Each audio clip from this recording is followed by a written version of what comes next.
He doesn't care about us. Somebody asked him about a week ago, what about the American people? And they're struggling right now. To what extent are Americans' financial situations motivating you to make a deal? Not even a little bit. He did not care. I couldn't even watch that. I was angry after that. Like, I voted for you and you don't care about me. Oh, you're mad because Donald Trump doesn't care about you? Well, you better put on a cape so you can be super mad, because I got news for you. I don't care about you either. Congratulations! You've reached a conclusion that all of us with an IQ above the temperature of the planet Hoth realized 10 years ago, and we've been telling you every single fucking day since. It's only now that he literally says the words, I don't care about you out loud, that you're mad.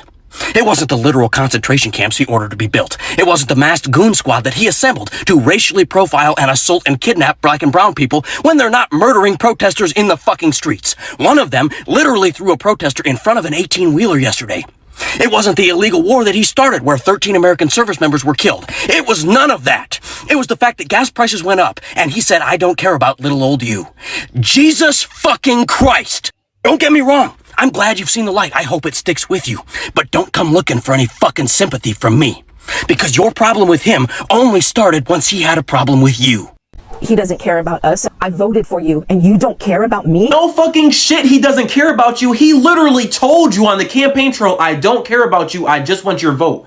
That was a verbatim quote from Donald fucking Trump before he was elected. And you're telling me that you were just now realizing in May of 2026 that he doesn't give a fuck about you? Are you, what the fuck? Like, do y'all seriously walk around operating with the mindset that you're going to be chosen? Donald Trump has told you every step of the way for decades that he does not give a fuck about anybody but white, straight, Christian men. He has said this shit 1,010,000 times, and you still have these bird brain dumbasses thinking that because they support this fascist, supremacist pedophile, that he's going to pick them. That, oh yeah, I hate everybody else in your fucking community and your demographic, but because you gave me your sole vote, I'll make your life easier. I'll care about you. When the fuck has that shit ever happened? I swear Trump voters have to be the dumbest motherfuckers walking the planet. Y'all are surprised at the economy and shit, that Donald Trump is enriching himself, that he's pardoning criminals, that he's protecting pedophiles. All things that he has been very adamant about and that she told you he was going to fucking do. What the Voted for you and you don't care about me? Aw, the racist minority didn't know she wasn't invited to the all-white party. These people, man, they're like, I voted for you. You don't care about me, even though he's shown time and time again through his first president, he didn't give a single fuck about you. How many Americans did Donald Trump send to his death of how he handled the COVID? That should have been a reminder he didn't give a fuck about y'all, but no, y'all wanted to double and triple down with the Make America Great Again. He's gonna take care of us, them not them Democrats. And now, shit has hit the fan. All of our lives are worse. And now you're saying, I can't believe he said that. I couldn't even watch it. My Trump let me down. You minorities that bought into this white supremacy bullshit, bro. Y'all are the ones that it just baffles me the most. Like, the signs were there. You had Project 2025. You had everything to know where the fuck we were gonna go if we voted this man in. And what did you guys choose to do? You chose to bow down to white supremacy. And you want us to have sympathy for you? Because I know I don't. I saw that video and I knew instantly I was gonna make a video because that shit is comedy to me. You're a fucking fool.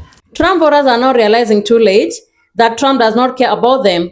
But even during the campaign, Trump said, I don't care about you. I only care about your votes. Because I don't want anybody going on me. We need every voter. I don't care about you. I just want your vote. I don't care. But many people were not paying attention because they believed that Trump was fighting for them. So let's have a look.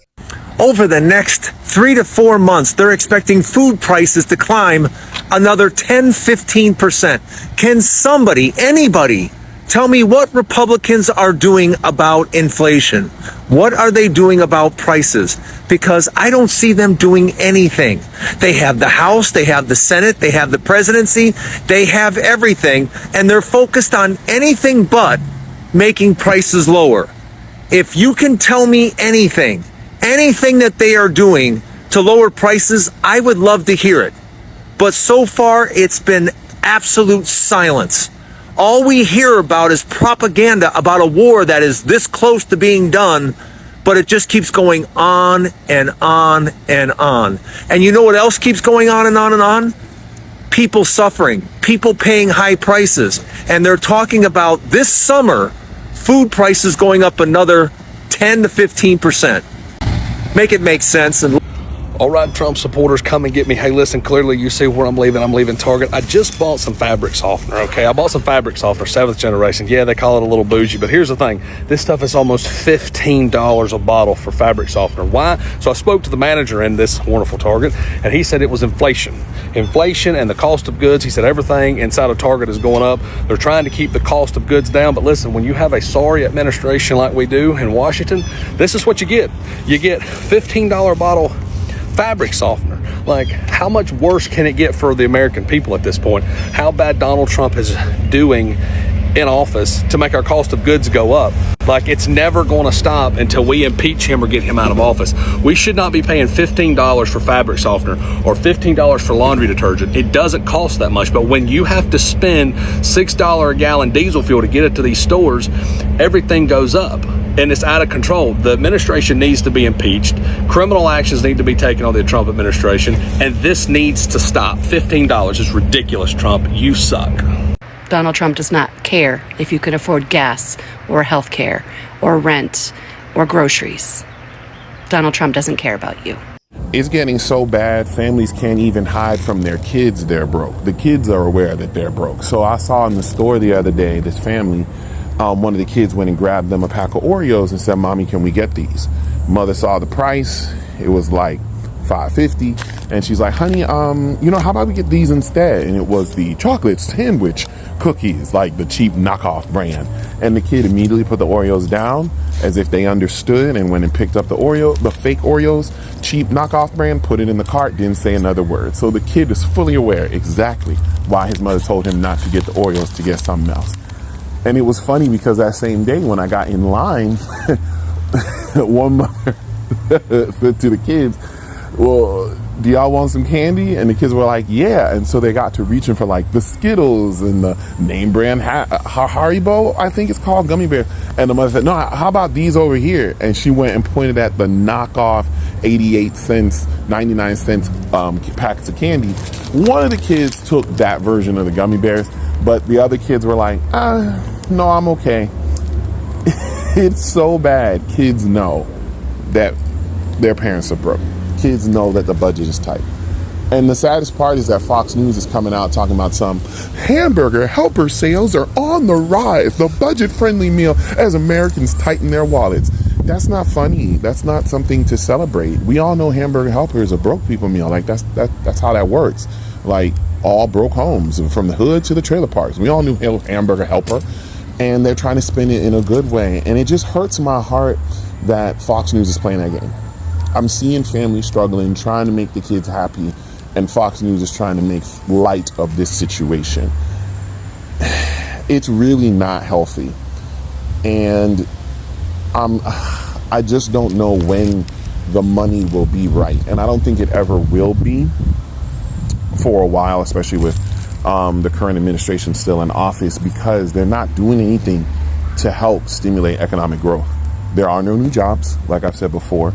I'm pretty sure we are in stagflation because interest rates have surpassed the rate of wage growth, but nobody's talking about it. And I'm pretty sure we're also in a recession because nobody is talking about it. Like, the value of our dollar is slowly going down. The purchasing power of our dollar is going down, and nobody's talking about it. And it's going to get worse well before it can get better. But the problem is, nothing is in place right now to make it get better. No policies, no actions, nothing is being done to set it up to get better. So I just don't know what's going to happen. I don't think people realize that the energy crisis hasn't actually started yet. A lot of people think we're in the middle of it, but we're not. It hasn't even begun. $4.50 gas does not make an energy crisis. No, we're just headed towards an energy crisis. That's what we've been talking about for the last 2 or 3 months. The warnings from Exxon and Chevron are about the coming energy crisis when we run out of cushion, when we no longer have commercial inventories or lots of stocks in SPRs around the world. That's when the energy crisis actually begins.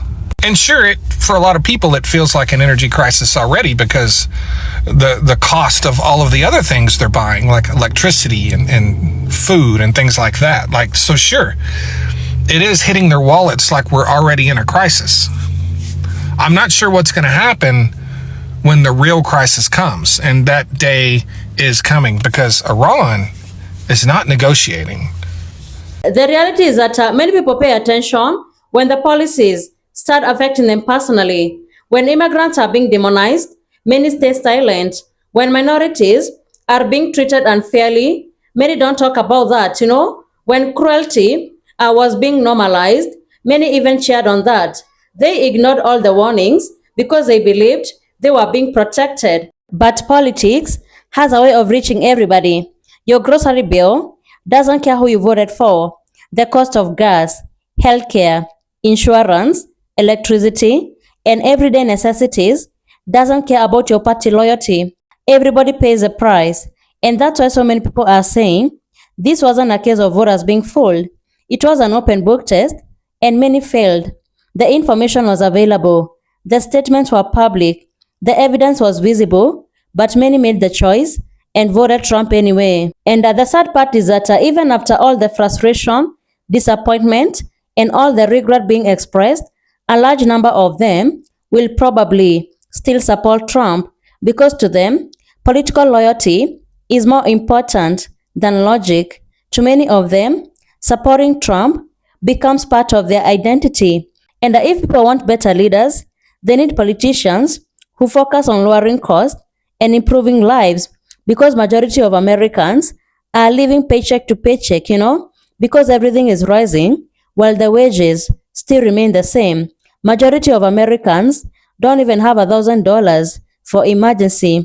People are exhausted mentally, financially, and both emotionally. But people have to stop rewarding politicians who prioritize outrage and division over results. So thank you so much for tuning in.